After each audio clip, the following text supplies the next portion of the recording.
Thanks for joining us for CBN NewsWatch. I'm Gary Lane. Today, the eyes of the Middle East are on Iran, as President Donald Trump, along with Israel, are discussing a possible strike against the Islamic regime. As many are wondering, will the Iranian government survive or fall?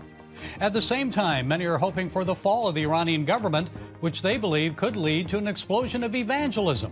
We'll bring you the roundup from Jerusalem. Here at home, another major winter storm bringing heavy snow in some states and devastating cold, with wind chills dropping well below zero in many areas. We'll bring you a look at the aftermath of this powerful storm. And we'll test your survival skills as we introduce you to a man who will help you make a fire, build a shelter, and connect with God in the great outdoors. Those stories and more today on NewsWatch. This is CBN NewsWatch. We begin in the Middle East, where the question is, will President Trump carry out an attack on Iran, or will negotiations hold off a strike? As Chris Mitchell reports from Jerusalem, the future and fate of Iran and its people rest in the balance. President Trump responded to the warning from Iran's supreme leader that a U.S. attack could spark a regional war. Why wouldn't he say that? Of course you're going to say that, but we have the biggest, most powerful ships in the world over there, very close, a couple of days, and hopefully we'll make a deal. If we don't make a deal, then we'll find out whether or not he was right. Iran canceled a live fire exercise in the Strait of Hormuz after a U.S. warning, and representatives of the two nations reportedly are preparing for a meeting this week in Ankara, Turkey. Former Canadian parliamentarian and Iranian-born Goldy Gamari told CBN News she believes negotiations are a classic Iranian tactic. They're going to say and do whatever they can in order to remain in power and in order to buy time so that they can rebuild and become strong again. So absolutely. Gamari is in contact with those inside Iran. What I'm hearing from inside occupied Iran is that people are not giving up. The revolution is still happening. Iranians, it's basically now or never. And Iranians are definitely looking forward to military intervention by the United States and possibly Israel. So the mood is one of resilience. The mood is one of anger at the Islamic regime. The Islamic regime is dead. They just don't know it yet. On Fox News Sunday, Senator Lindsey Graham sent a message to President Trump that he can't talk like Reagan and act like Obama. The Ayatollah will never be our friend. He's a religious Nazi. President Trump, you said help is on the way. That has to be real. It has to be real soon. Do it, Mr. President. The people of Iran are begging you to be on their side. You have done it so good. You are Reagan plus. This is the defining moment in your presidency. Stand by the people. The Ayatollah falls. The region changes. Bigger than the fall of the Berlin Wall. Evangelist Robby Dawkins has been in contact with the underground church in Iran, one of the fastest growing in the world. He believes the fall of the Iranian regime will lead to an explosion of evangelism that could rival what happened in the former Soviet Union after the Berlin Wall came down. I believe the regime will completely fall and the people of Iran will be completely liberated. And as we see that happen, we're going to see a complete transformation. I and my team, we're ready to go to Iran and start equipping and evangelizing like never before. I know many other groups are too, but this is a time we need to be praying for that, and the Iranian people are ready for it. Chris Mitchell joins us now from Jerusalem. Chris, what are the dangers of these negotiations? Well, Gary, as Goldy Gamari said, that, it's just a delaying tactic, that the Iranians really are masters at stalling. They did that during the nuclear negotiations. They did it for years, actually, Gary. In the meantime, the regime is killing more protesters. They're consolidating their grip on the streets. And on the other hand, in these negotiations, President Trump, he is the man of the art of the deal, so he has a history of pulling the plug if he believes Iran is not negotiating in good faith. Pretty much he did the same thing, I think, last year before the 12-day war in June, Gary, where he gave Iran one last chance before Operation Midnight Hammer. I think he's giving them one more chance today. Ayatollah Khamenei is threatening a regional war, but would anyone actually help Iran, Chris? Well, it remains to be seen. Right now, their proxies in the region, they really don't have the ability they once had. Hezbollah was usually their ace in the hole. They had maybe 200,000 rockets and mortars and missiles. They're nothing like they were before October 7th. Same thing with Hamas, same thing with the Houthis. So Iran's proxies really can't contribute much of anything. And Iran apparently doesn't have any treaties with nations that obligate them to join them in the war. That would be China or Russia. They have alliances, economic ties, but no military alliance that would force them to come to Iran's aid. It's also unlikely any of the Gulf states would help Iran. They don't want to oppose the United States. On the other hand, they don't want to let the U.S. or even Israel use their airspace. So even despite what the Ayatollah says, it doesn't look like a regional war may develop, and Iran may be on its own. Well, there are reports of mysterious explosions in several Iranian cities. What have you heard?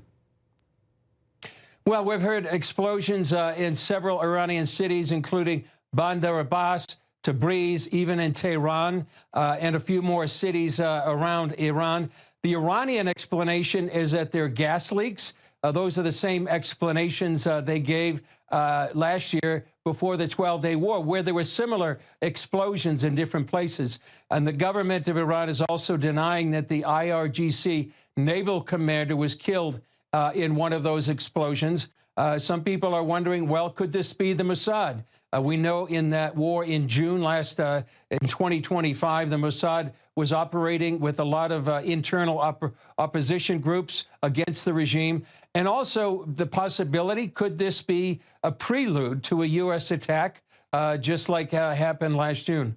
But these mysterious attacks really have no explanation by the official government. They're just denying them and saying they're just gas explosions. What's it like for Iranians on the streets? Well, they're describing it's martial law, multiple checkpoints, Gary, people being stopped on the streets. And then at these checkpoints, the security officials or the Bajij, these security forces on the motorcycles, checking phones. And they're checking to see if these people are liking the exiled Crown Prince Reza Pahlavi, or if they're liking Christian sites. They're opening their Facebook and Instagram accounts.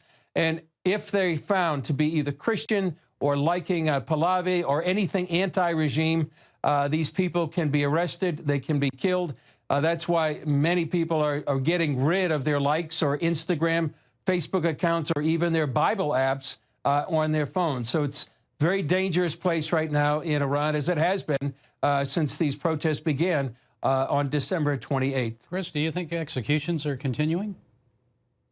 I think so, Gary. I mean, I think that's what we're hearing from inside Iran. It seems like it's a very dangerous place. Maybe not the mass killings that we had seen on January 8th and 9th, but it still does seem like the Iranians are cracking down. And also right now on Instagram, there's a hero being lauded right now because what he was doing was holding the door for the security forces, allowing many of his friends and associates to escape. He's being kind of lionized right now, but it's a very dangerous place inside Iran, Gary. And Chris, quickly, what does Pastor Dawkins say about the church inside Iran? Well, he says there's strong persecution, but he says they're not afraid of the war. They're actually praying for a United States attack to help bring down the regime and to free, as he says, from this counterfeit religion and this demonic grip on the country and the IRGC. He says they're willing to die for the gospel. And Gary, it almost seems like the book of Acts is unfolding under the sort of the shield right now of the internet being down in many places going on right now. It's a hinge of history. And Dawkins says a critical time to pray for the church in Iran, that they stay strong and that they keep their faith in Jesus. And as I said, it's sort of like the book of Acts unfolding there in Iran right now. Okay, we will be praying. Our CBN News Middle East Bureau Chief Chris Mitchell, thanks for your insights. We'll look forward to hearing from you again in the days ahead. Well, coming up here at home, another weekend, another major winter storm hitting parts of the U.S., bringing heavy snow and extremely cold temperatures, with wind chills in many places well below zero. We'll have that story for you when we come back.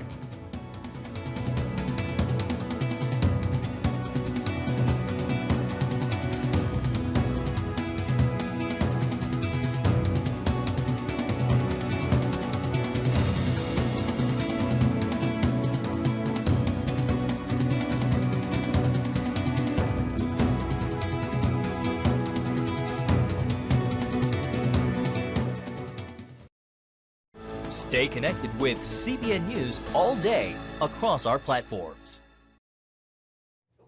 People in some areas are being asked to conserve electricity this morning because of extreme cold temperatures as far south as Florida. That comes after a crippling snowstorm in the southeastern U.S. over the weekend. Dale Hurd has the story.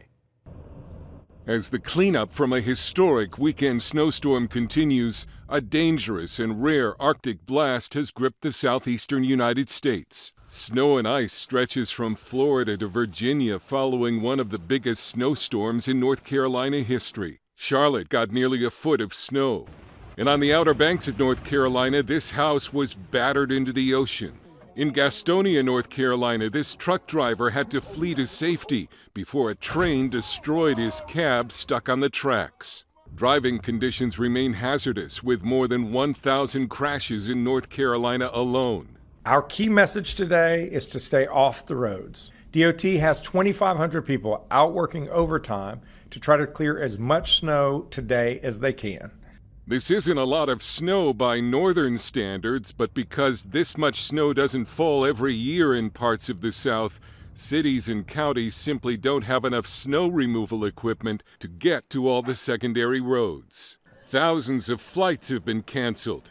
The big concern now is extreme cold, with temperatures plunging into the 20s as far south as Florida. The cold even triggered a sprinkler system in Orlando Airport's control tower, setting off a false fire alarm, temporarily shutting down the airport. Farmers in the Deep South are trying to protect their fruit from the freeze. Iguanas are even falling out of the trees, temporarily paralyzed from the cold. They're cold-blooded animals, and they just cannot hold on with the high winds and the cold temperatures. Meanwhile, parts of the South are still without power more than a week after a separate storm hit the region. More than 30,000 customers in Tennessee are still in the dark. Thank God for some little propane heaters, been able to keep the house from freezing. And now utilities are urging customers in the Carolinas and Florida to conserve power to prevent outages. Dale Hurd, CBN News. Ed will help you put your survival skills to the test by meeting a man who will help you make a fire, build a shelter, and connect with God in the great outdoors. We'll introduce you to Creek Stewart right after this.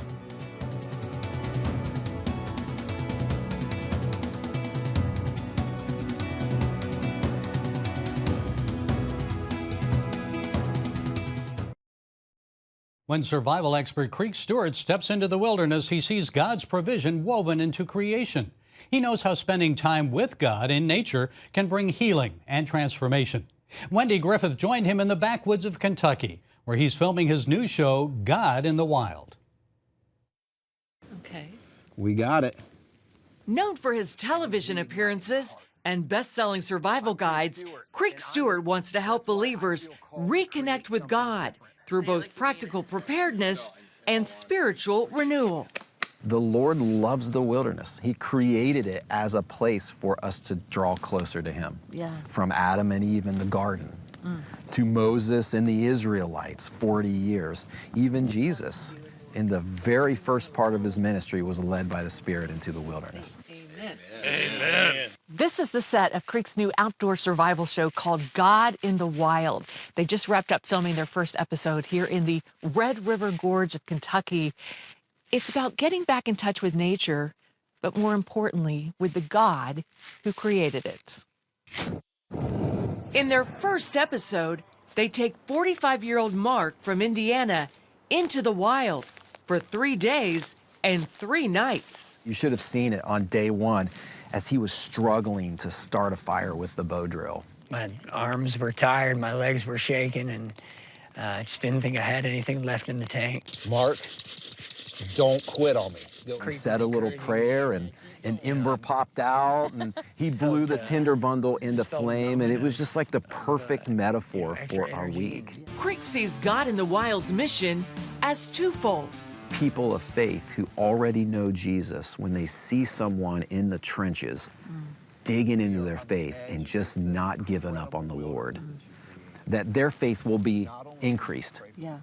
But I also believe, because it's a wilderness survival show, that people will watch this show who may never shadow the door of a church. And at the end of the day, God is the hero of every story that we will feature on the show. You know, but he's the one character that we can't script. But he always shows up. How did he show up this week? Our cast member this week has gone through some tragedy, right? He's lost a daughter. He's had cancer. His mom's had cancer. And he had an opportunity this week to yoke up to Jesus and ask the Lord, instead of me carrying these burdens, how can you use them for your glory? The wilderness is sort of where God got a hold of you when you had hit rock bottom. Everything in your life was falling apart. What happened? At the pinnacle of my career, I was on the Today Show, being interviewed by Kathy Lee Gifford and Hoda Kotb, and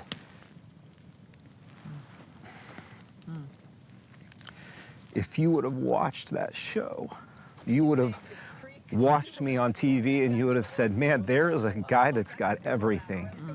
He's got a hit television show, numerous best-selling books, a thriving business. All I was thinking about during that interview were the divorce papers on the kitchen table at home, and the fact that I wasn't living with my wife and my newborn son. Wow. Wow. And I'll never forget going home and realizing that I have to take my own advice as a wilderness survival instructor, that if you're lost in the wilderness, you have to admit you're lost. Soon afterwards, Creek rededicated his life to Christ. He rescued me from where I was. I repented of my sins, and he restored my marriage. And he was very clear. I want you to still teach wilderness survival skills, but I want you to do it in a way that honors me and that brings glory to me. Today, Creek's passion is providing men and women with a similar transformational experience. When not filming, Creek leads the Wild God Survival Course, a 3-day faith-filled wilderness experience. Participants learn hands-on survival skills, building shelters, starting fires, purifying water, and finding food. Fire is the king of all survival skills, right? It relates to everything. Like, what can you think of that fire can do?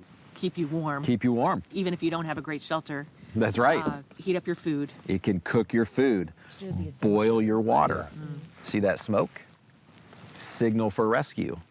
And keep the critters away. Keep the critters away. Creek's newest book, Emergency Communication 101, teaches readers how to stay connected when disaster strikes, such as cell towers failing and no internet. Creek recommends an off-grid, handheld radio. You don't want a big piece. From my short time in the wilderness, I sampled an acorn. The nutritional value of an acorn is surprising. It's got a lot of protein. And some pine needle tea, which is surprisingly delicious and loaded with vitamin C. Creek reminds us that God hardwired provision into nature because he loves us. There's something very special about sleeping in a shelter that you've built next to a fire that you've made and eating a meal, no matter how bitter it might be. Yeah, or rustic. Or rustic that you've foraged. Yeah. Right? You're doing it. And it is a connection to the wilderness and creation and the Creator like nothing that I can think of. Right? Oh, wow. And then there's light. It's exciting. There we go. You did it. High five. Wendy Griffith, CBN News, Red River Gorge, Kentucky.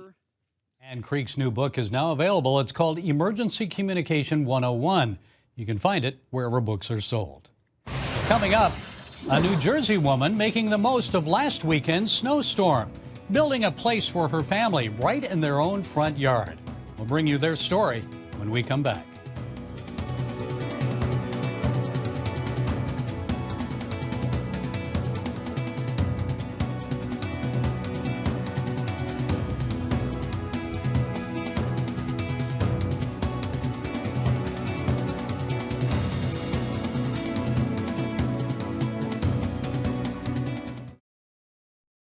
Something has been happening on campuses across the nation.